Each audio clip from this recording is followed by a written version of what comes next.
hukmu at-taslimati al-ula, tunaangalia hukumu ya salamu ya kwanza pindi mtu anapotoa salamu kwenye nini, kwenye swala, sio?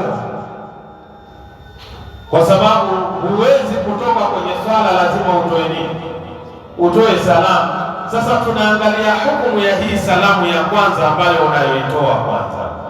Ataslimatul ula, ile salamu ya kwanza katika swala unapoitoa, ruknun, hiyo ni nguzo, wa farudun min furudhi salat, na ni faradhi miongoni mwa faradhi za swala. Ile salamu yako ya kwanza ukitoa, la khuruja min as-salati illa biha, huwezi kutoka kwenye swala isipokuwa kwa kupitia hiyo salamu. Unapoitoa salamu ndio umetoka kwenye nini? Umetoka kwenye swala. Wa huwa madhhabu al-malikiyyati, hayo ni madhehebu ya Imam Malik wa Shafi'iyya na upande wa Imam Shafi'i wal Hanabila na Ahmad bin Hanbal. Wa huwa qawlu jumhuri al-ulama'i min as-sahabati wat tabi'ina wa man ba'dahum, pia ni kauli ambayo wamesimama nayo maulama wote kutokamana na masahaba na wale waliokuja baada ya masahaba na wale waliokuja baada ya masahaba. Tumeelewana vizuri ya jamaa? Yani hapo ni tabi'i wa tabi'i, wote wamesimama kwenye kauli ya kwamba ile salamu ya kwanza ni nini? Ni nguzo na ni faradhi miongoni mwa faradhi za swala. Huwezi kutoka kwenye swala, lazima utoe hiyo salamu ya kwanza ndio utatoka kwenye swala. Wa hukiya al-ijma'u ala dhalik, na yamepokelewa makubaliano ya maulama juu ya jambo hilo pia. Nenda kwenye kitabu Al-Kafi ibn Abdul Barr, kitabu nambari 1 ukurasa 205. Nenda kwenye kitabu Nihayatul Muhtaj, kitabu nambari 1 ukurasa ni wa 535. Nenda kwenye kitabu Al-Insafu lil-Mardawi, kitabu nambari 2 ukurasa ni wa 83. Nenda kwenye kitabu Al-Majmu' lin-Nawawi, kitabu nambari 3 ukurasa 481. Nenda kwenye kitabu Al-Mughni ibn al-Mundhir, kitabu nambari 1 ukurasa ni wa 397. Al-adillatu min as-sunnah, tuangalie dalili kutokamana na hadithi za Mtume Muhammad sallallahu alaihi wasallam. Ana Ali bin Abi Talib radhiyallahu anhu qala, kutoka kwa Ali mtoto wa Abi Talib, radhi za Mwenyezi Mungu zimwendelee, amesema qala Rasulullah sallallahu alaihi wasallam, amesema Mtume wa Mwenyezi Mungu, rehma na amani zimshukie yeye, miftahu salati at-tuhur, ufunguo wa swala ni udhu.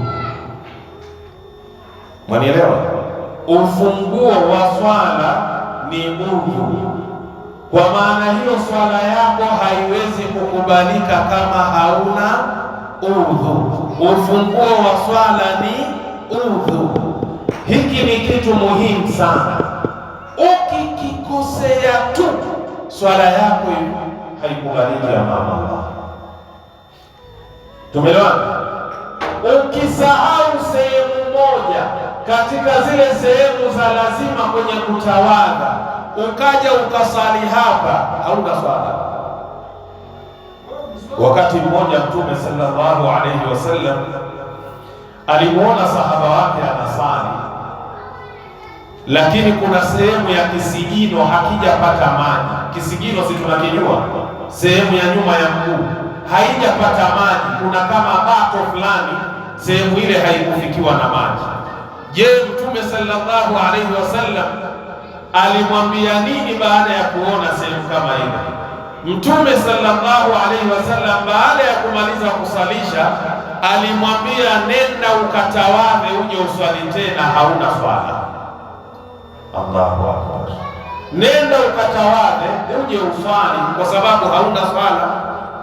Leo angalia sehemu ya kutawadhia, watu wakiingia wanavyotia story, ni kama hawaelewi ya kwamba ndio ufunguo wa swala kwenye udhu pale. Mtu anatia story za boli, za mtaani, za umbea, za usabasi. wala hawi makini katika kutawadha. Huenda kuna sehemu labda nikaiacha isipatwe na maji na swala yangu ikawa hakuna chochote. Leo mtu huyu amesahau au sehemu haikufika maji, Mtume akumwambia nenda kakamilisha sehemu iliyobakia, alimwambia katawadhe tena. Maana yake huna udhu na swala yenyewe hauna. Sasa Mtume anasema miftahu salati at-tuhur, ufunguo wa swala ni udhu. Katika riwaya ya hadithi Mtume akasema la tuqbalu salatu bighairi tuhuri, swala haikubaliki bila udhu. Tumeelewana vyema? Naam.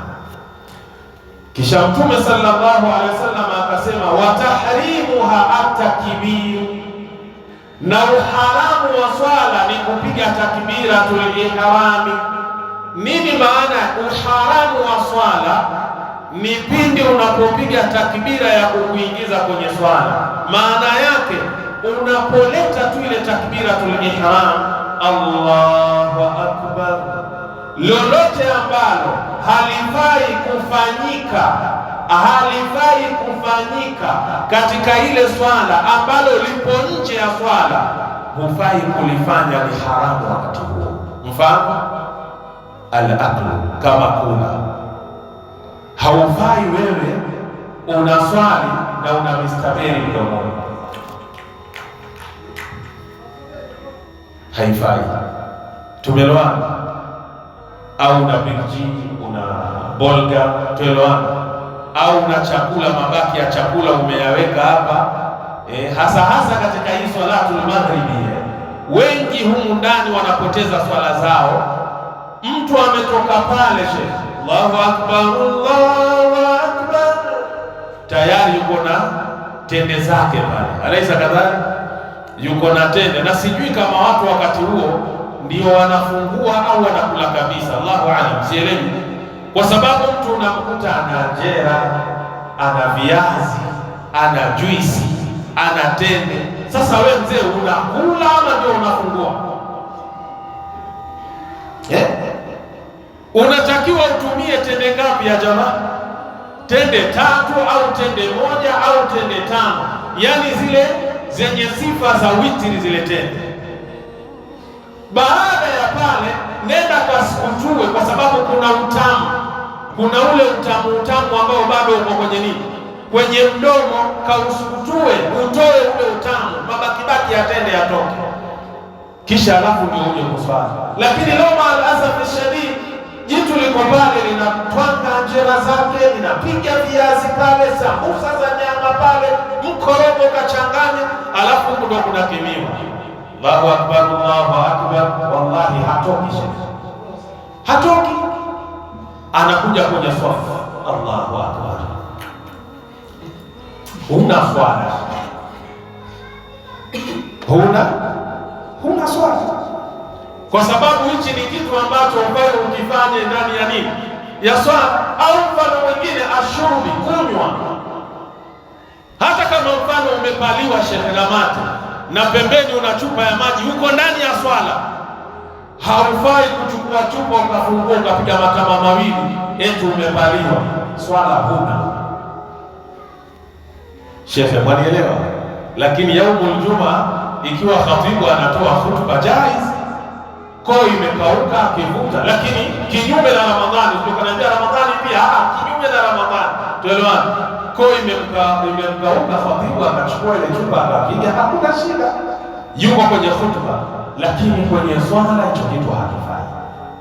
Sasa kitu chochote ambacho kiko nje ya swala, hakistahiki kuwa ndani ya swala, haufai kukifanya, na ukikifanya umeharibu swala yako. Ndio maana ya maneno ya Mtume, wataharimuha at-takbiru, na uharamu wake ni kupiga takbira. Maana yake ile takbira imezuia kila kitu ambacho hakifai kufanywa nje na swala. Tumeelewana vyema? Kisha Mtume sallallahu alaihi wasallam akasema watahliluha at-taslimu, na uhalali wake ni kutoa salamu. Maana yake ukishatoa salamu tu, salamu alaykum wa rahmatullah, hapo hapo umeruhusika kula, kunywa, kuzungumza, umeruhusika. Tumeelewana? Ndio uhalali, umehalalishiwa kile ambacho hukufaa kukifanya ndani ya swala ambacho hakistahiki. Hadithi hii ni sahihi, kaipokea At-Tirmidhi kwa nambari 3, wakala al-Albani fi sahihi sunani Abi Daud hasanun sahih. Sheikh Albani amesema katika sahihi sunani Abi Daud, hii ni hadithi ambayo ni nzuri na ni sahihi, utaipata kwa nambari 61. Wajibu dalala, tuangalie mwongozo wa dalili kwenye hadithi hii. Anna taslimata alwahida, hakika ile salamu ya kwanza uliyoitoa, yakau alaiha ismu taslimi, linapatikana ndani yake jina la kutoa nini? Salamu. Salamu alaikum, si ndio jina lenyewe? Assalamu alaikum, tayari limepatikana hilo jina. Nenda kwenye kitabu Tafsiru al-Qurtubi, kitabu nambari 1, ukurasa ni wa 362. Thania, mwongozo wao wa pili wanasema lianna taslimata alwahida, ni kwa sababu ile salamu yako ya kwanza unapoitoa, yakhruju biha min as-salah, inamtoa mtu katika swala, falam yajib alayhi shay'un akharu fiha, hailazimiki ndani yake kufanya kitu chengine chochote. Yani hawa msimamo wao ya kwamba ile salamu ya kwanza ukitoa umetoka kwenye nini? Kwenye swala. Kwa hiyo ina maana haina haja ya salamu ya ngapi? Ya pili. Sijui kama mmenielewa. Twendeni taratibu, twendeni taratibu, kwamba ile salamu ya kwanza wewe ukishaitoa umetoka kwenye nini? Kwenye swala. Ina maana hailazimiki tena kitu chengine ukifanye ndio uonekane umetoka kwenye swala, kama mfano wa kutoa salamu ya ngapi? Ya pili. Na ndio maana unaweza kuona imamu kwenye misikiti mingine ameswalisha kisha akatoa salamu hii moja, assalamu alaikum wa rahmatullah, astaghfirullah, astaghfirullah, astaghfirullah. Sasa imekuwaje tena? Wewe umekazana wasubiri salamu ya ngapi? Usije ukaonekana bwegi hapo ukaanza subhanallah, yaani umwambie imamu umesahau hiyo ya pili. Salamu ya kwanza imekutoa kwenye nini? Imekutoa katika swala. Nenda kwenye kitabu Al-Mughni Ibn Qudama, kitabu nambari 1, ukurasa 397, wa fil Majmu' an-Nawawi, kitabu nambari 3, ukurasa 474.